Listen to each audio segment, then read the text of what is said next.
Hello and welcome to the program. With me today is Hugh Watkin. Hugh is a very well-known risk security analyst covering Southeast Asia and beyond. He spent a lot of time with Thomson Reuters and he's since set up his own company, which he's going to tell us all about. Hugh, welcome to the program. Hello, Luke, and thank you. Pleasure to be here, as always. It's amazing over the years, particularly the last 5 years, how politically and from a security perspective, things have changed in Southeast Asia and Northeast Asia for that matter. The type of governments we have, how are you viewing these changes and the impact they're having on society across the board? Well, I think what we're really seeing in common across the world basically is a return to authoritarianism, which is kind of obvious.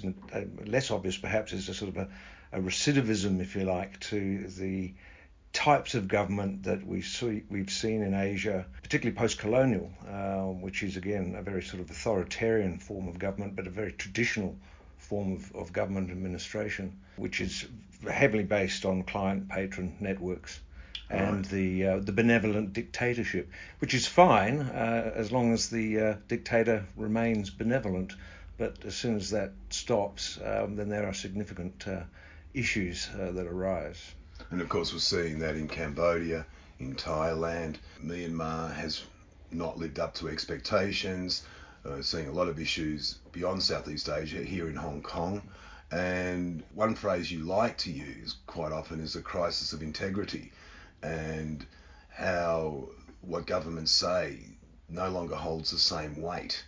And that goes for the institutions as well. Yeah, indeed, because I think, again, I think we have to put it into a historical perspective, and if you like, desires for the democratic model here in Asia in particular were perhaps a little naive, certainly very short-lived. We saw an emergence of ideas of good governance, of independent institutions, which actually are conflict resolution mechanisms. But we've seen that roll back significantly in particularly the last 10 years. And again, to what I was saying, to this sort of emergence of client-patron networks as a way of governing countries and regions. But of course, without those institutions, it leaves a lot of room for cronyism. And of course, it begs the question of, in this international economy, what then do corporations, companies from the West, how do they deal with these administrations? That was my next question, actually. How do they deal with that? Well, I think we're seeing it's a sort of a compliance with the way things operate on the ground, and hence the crisis of integrity. As you mentioned, I've been involved in the last 10 years very much with risk analysis, particularly reputational risk analysis, and there was a time 10 years ago where that was rather important because there are significant reputational risks involved with investing in these countries across Southeast Asia, particularly you mentioned Myanmar, Thailand, Cambodia, Philippines.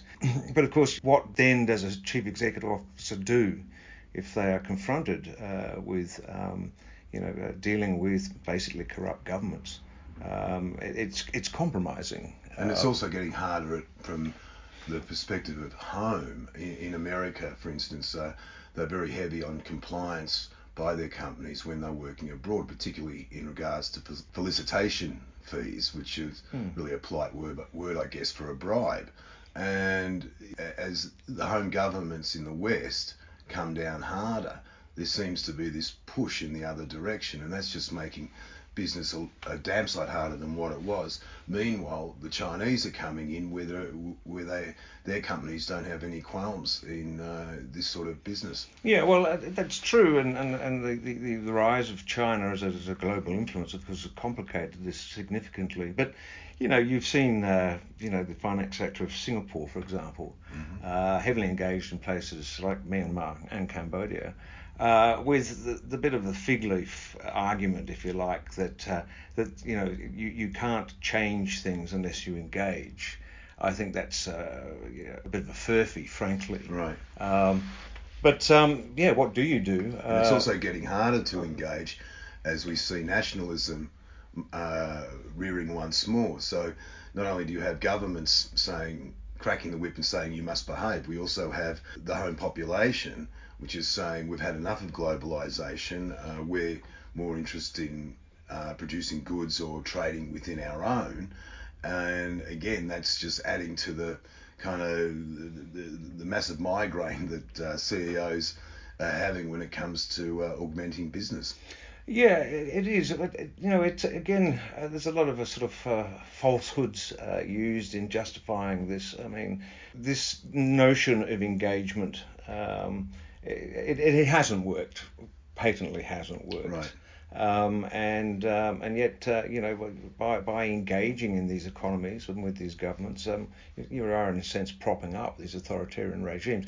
The question of nationalism, of course, is interesting because it's the first and sharpest tool in the authoritarian box. Right. In terms of justifying a certain course of action.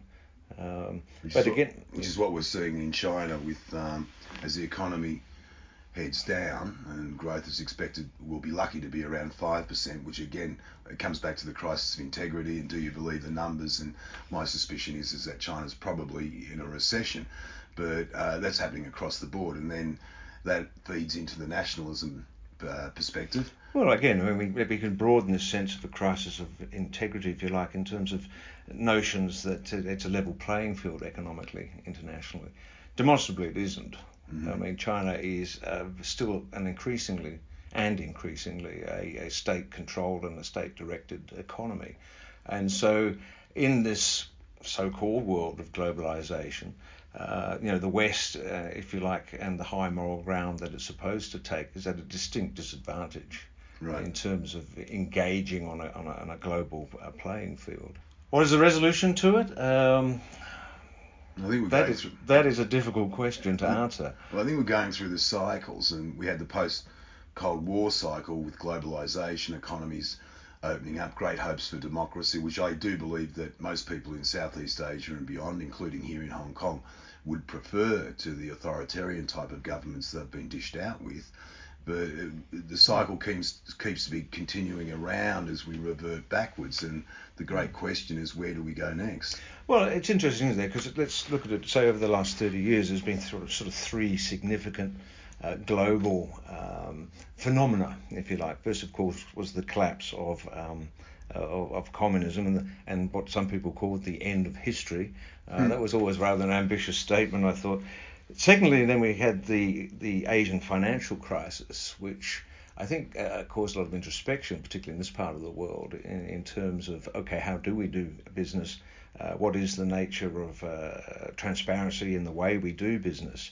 And thirdly, the global financial crisis, which tended to put a brake on the developments that we saw with the end of communism and the triumph, so-called, of democracy. Secondly, the Asian financial crisis, 97-98, where people were again introspective on the way business was done and how politics played a role. And then a disillusionment with the West, which started, I guess, with the invasion of Afghanistan and Iraq, and ended with the global financial crisis, where people, perhaps quite rightly in this part of the world, said, well, what are you guys talking about? Mm-hmm. We're going back to the way we did it before. It works for us. Right. Take us through some of the countries that you've covered over the years. And you spent a lot of time in Cambodia. You've spent a lot of time in Malaysia and that kind of pocket of mainland Southeast Asia. How do you think they will fare over the coming years? I'm quite pessimistic, actually. As you said, I've spent 25 years in Asia now, much of that in the sort of Indochina area, Malaysia, Thailand, Cambodia, Indonesia in and out, but certainly Vietnam and Hong Kong. And I look at the Indo-Chinese countries in particular, and as I said, I'm very, very, very pessimistic. Cambodia in particular, I've done a bit of work there lately, and it just strikes me that they've embraced a historical political model which has not served the country well in the past. And I fear that they're setting themselves up for another catastrophe. I think the same thing is also true of Myanmar, where, again, there was a lot of hope, false hope perhaps. It's a big thing to change these thoroughly ingrained cultural attitudes. But what we're seeing in these places is an enrichment of the elites, the political/business elites, and they are one and the same. And frankly, all the economic and health indicators for the average people have not improved appreciably at all. You have a small emergent middle class, and of course they're the ones you've really got to watch if you're an authoritarian, because they're the ones that revolt if their expectations are disappointed. But I'm not very optimistic for the region at all, and particularly with the hand of authoritarian China. And let's face it, it is an authoritarian system. It's not all bad, but I would go back to what I was saying, that the benevolent dictatorship model is great as long as the dictator stays benevolent. But when they don't, you're looking at some very severe repercussions. Then, of course, you've got the overlay again of this return to Cold War dynamic geopolitically, and we live in dangerous times. Right. And you mentioned before how Western governments, in particular, had enabled this kind of crisis of integrity to evolve. What about the role of the international institutions, the IMF, the World Bank, the ADB, Asian Development Bank? One classic example of that is the construction of dams along the Mekong River, where 5 countries the water flows are being severely disrupted. There's 70 million people who rely on the delta to live hand to mouth, and they're being treated with complete disregard. Yet the World Bank and the IMF and the ADB and others have had no problems in throwing billions of dollars at these governments that want to build these dams. And the construction companies and where the money goes is always dubious. And it's a little bit like, so how many dams can we build? What is the future for these institutions? Are they actually really institutions these days, given that not a lot of good seems to have come out of it? Yeah, look, I think the intention was always good with these institutions. They become very institutionalized over time, don't they? And I think their perspectives are very narrow often. And the institutional prerogative is often self-serving. That's not to say that it's all bad, but certainly the Chinese are mimicking these sorts of institutions, if you like, and are finding a very receptive audience. Again, because a lot of the ideological drive behind these Western institutions has been very rationalistic in terms of the economic approach. It's it pushes austerity. They're quite harsh in their terms, and of course there are other options now. Again, particularly from China. So I think, I guess the bottom line in terms of answering your question is that I think that they're increasingly losing their relevance in this part of the world, and perhaps that's deserved in some ways, because I think, as you insinuated, that their vision has been very narrow. Visions of what is an economic good, for example, build a dam, have an electricity. Well, is that really appropriate given the bigger picture?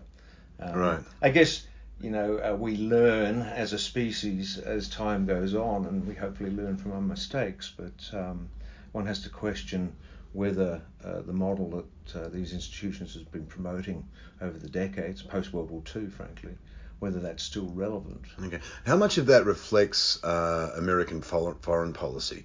We've seen successive American governments, not just Donald Trump, but Barack Obama, I don't think, covered himself in glory when it came to foreign policy and East Asia. The institutions, where America goes, the institutions tend to follow, and their policies reflect American foreign policy.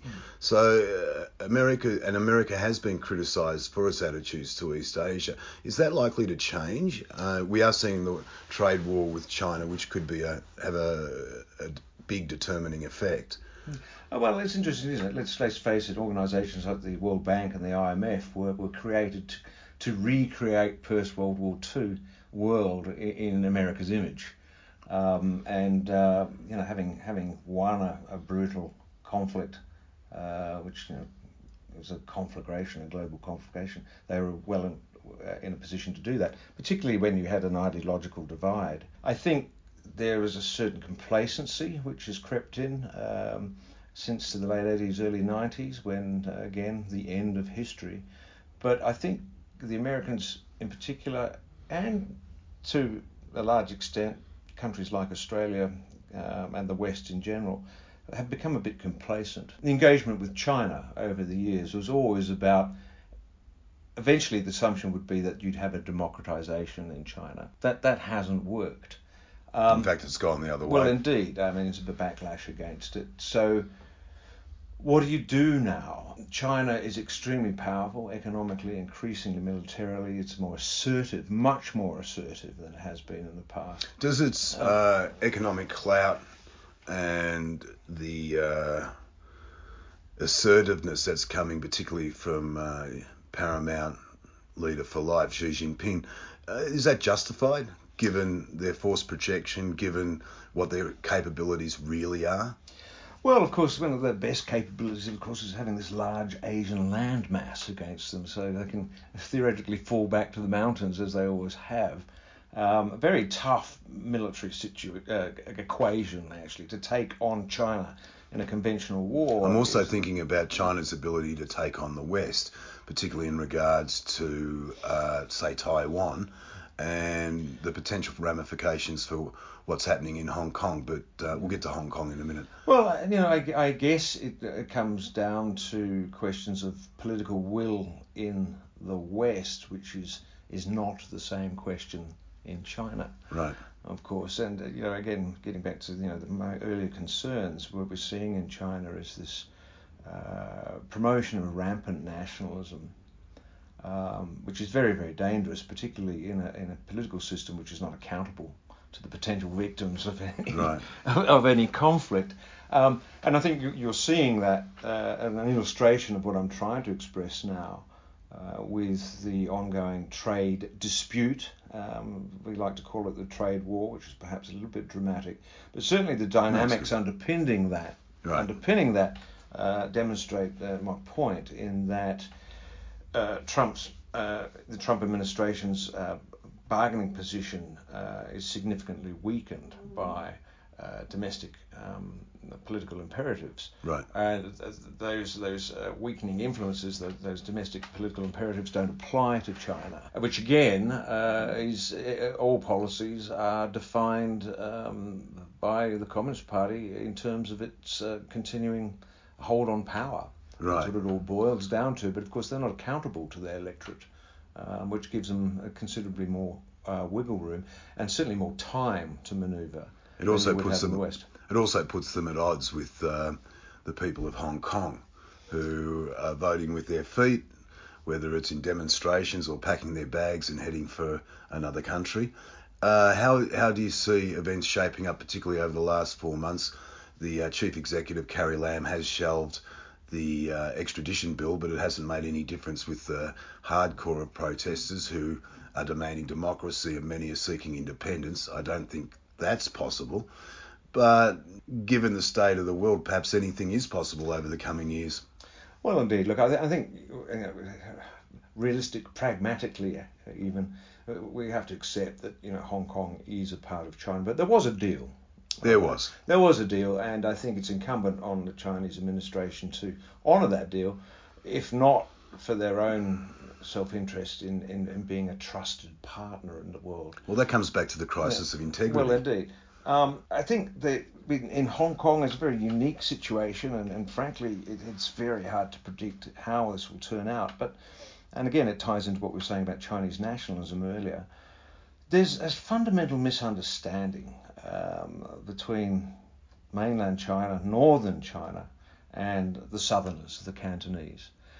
Mutually unintelligible language, centuries of different worldview. I was going to say conflict. Yeah, well, conflict, and indeed, and the emperor was always far away. But the Cantonese. Sorry, the emperor. The mountains are high and the emperor is far. One says when the taxman comes. Sure, and indeed, and these people have always had a strong. The southerners, the Cantonese, for want of a better expression, but we're talking about Fujian. And the southern coast of China. These are people who, for at least 100 years, have been world travellers. They've been out and about in the world. They've set up the Chinatowns. They speak a different language. It's there's lots of different languages, of course, in China. It's not the Putonghua, the Mandarin. Their world experience over generations has been different. They've been out in the world. Hong Kong is this entrepot, this cosmopolitan place, and has been so since its inception as a British colony. A centre for trade, bringing together people from all over the world, and it's a different experience. And so I think there's a mindset in China where people look at what's happening in Hong Kong now and cast the Hong Kong Cantonese as ungrateful. But of course their experience is different. You can understand how people might well respect the party in China because it has lifted hundreds of millions of people out of poverty. Right, but they weren't among them, and they were the ones who fled here. Yeah, but the Cantonese have had a different experience. Now, democracy, of course, is not a function of Hong Kong's history, but it was promised. It was promised, but I think having an administration that demonstrated integrity has been a very important part of Hong Kong's self-image. Rule of law. Rule of law, institutions, which again, what are these institutions of governance? They're essentially mechanisms for conflict resolution without violence. Right. Because you can go to an independent body that bases its decision on jurisprudence and a precedent, and there is a body of law which resolves conflict. Indeed, and that's trust in the courts, it's trust in the policing system, and without that, what is the option? Well, again, we get back to that notion of the benevolent dictator, and it's fine if the dictator is benevolent.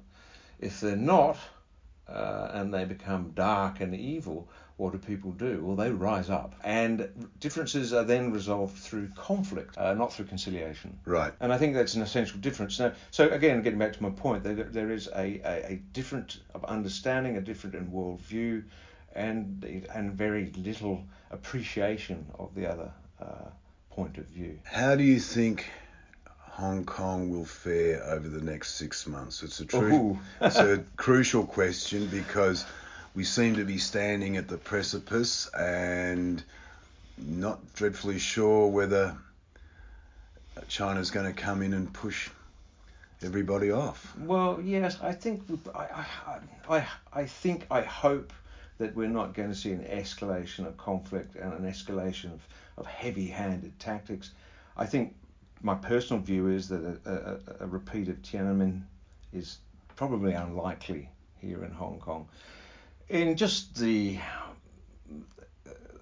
task of containing unrest, and the protesters have been very good. They haven't mimicked what the protesters in Tiananmen Square at all. They've been or in other cities leaderless in China when it happened. Well, indeed, and they were bottled up in town squares and centralised places, easy sitting to contain, targets. Yep. Easy to crush, basically. I think one of the signatures of this unrest is the sort of flash mob mentality. So what does that take? Well, it takes 500,000 mainland troops to lock down Hong Kong, which would be the equivalent of in a population of 7-odd million people. That's a lot of troops. Yeah, it is, and there's an awful lot of international bad blood that will come of that. However, we all saw with Tiananmen Square that the international bad blood probably lasted about 12 months. Right. Before there was a process of re-engagement, again under this concept, well, we have to engage to change. I think that's probably pretty self-serving. But then again, for countries like the States, Australia in particular, they're now so dependent on their economic relationship with China that there's really not much practically that can be done. Right. Ask the dirty question. It's widely believed that Xi Jinping is adamant about bringing Taiwan into mainland China and its politics, and what he would say is having it back. How much is Hong Kong a sideshow to that? And is Taiwan still the main event in terms of Beijing politics? In some senses, I think Hong Kong looks like a proxy, doesn't it? The problem with China, let's face it, is that it's a bit of a black box, and there are many people, myself included, who've made something of a living out of pontificating about it. But the whole system's so opaque that nobody really knows what's going on. Indeed. Not even your most studied and experienced sinologists really know what's going on. It comes down to reading the tea leaves. I don't think one should underestimate the depth and the strength of Chinese nationalism as far as the party is concerned. It's sort of number 2, isn't it, after economic well-being in terms of the legitimizing force for the Chinese Communist Party. Taiwan, again, strategically separated from China by a body of water. It's not an easy thing to do, to take it over militarily.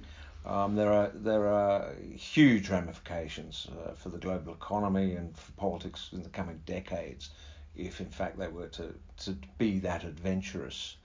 But they can keep pressure on otherwise. I don't think one should underestimate the determination and the patience in terms of the mainland's ultimate objective of reunifying Taiwan with the mainland. And along the same terms, there's very little chance that they will allow even a semblance of independence to Hong Kong. I think if I was a betting man, I certainly wouldn't put my money down on that outcome. Right. And one last question in regards to China. Xi Jinping, he's been around now for about 6 years.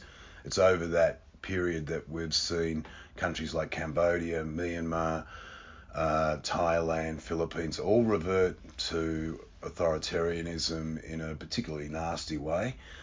How much an example has Xi Jinping been in these other leaders in Southeast Asia and how they've approached their respective leaderships? I think unquestionably it's provided succor to these people, but as has the diplomatic, military and financial advantages of playing the Chinese game.